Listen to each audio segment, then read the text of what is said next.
buzqesh pak. E bukur, apo jo? Forca qysh! Je gati për të ndeshur me mua! Pes!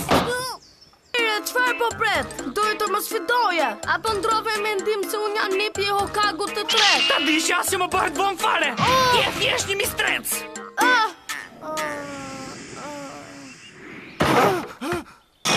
Ti, a do të nalosh të më ndjekurit, po çfarë ke ndërmend kështu?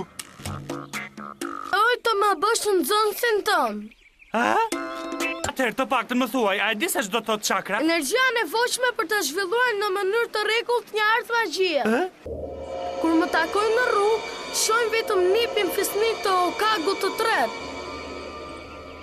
Asnjë nuk më vlerëson me të vërtet mua. Nuk e duroj dot këtë.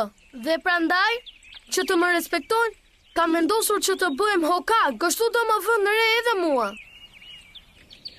Që të kujtoj, Ruka, të gjithë banorët e fshatit që 12 vjet më parë u përballën me dhelpër me 9 bishta. E dini që shpirti i saj u mbyll në trupin e Narutos dhe kjo mund të jetë një pengesë e vështirë.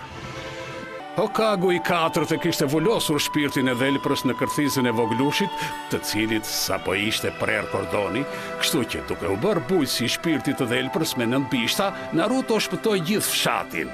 Po për fat të keq, kishte akoma shumë njerëz që nuk e konsideronin një hero, madje kishte edhe ndonjë që mendonte se Naruto ishte vetë dhelpra me një fytyrë tjetër.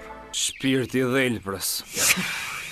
Nipi fisnik, më vjen keq që të shqetësoj, por duhet të kthehemi në shtëpi. Jo, nuk vi. Unë duhet të stërvitem për të bërë Hokag. Prandaj nuk duhet të humbas kohë me ty. Mu largo me një herë.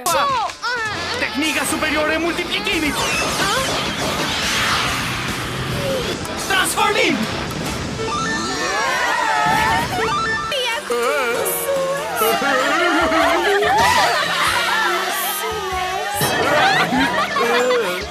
Ke akoma edhe shumë rrugë për të bërë.